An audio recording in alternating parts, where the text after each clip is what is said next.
महादेव शम्भो गिरीश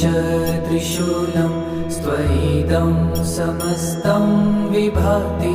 तयस्मात् शिवदान्यथा दैवतं नाभिजाने शिवोऽहं शिवोऽहं शिवोऽहं शिवोऽहम्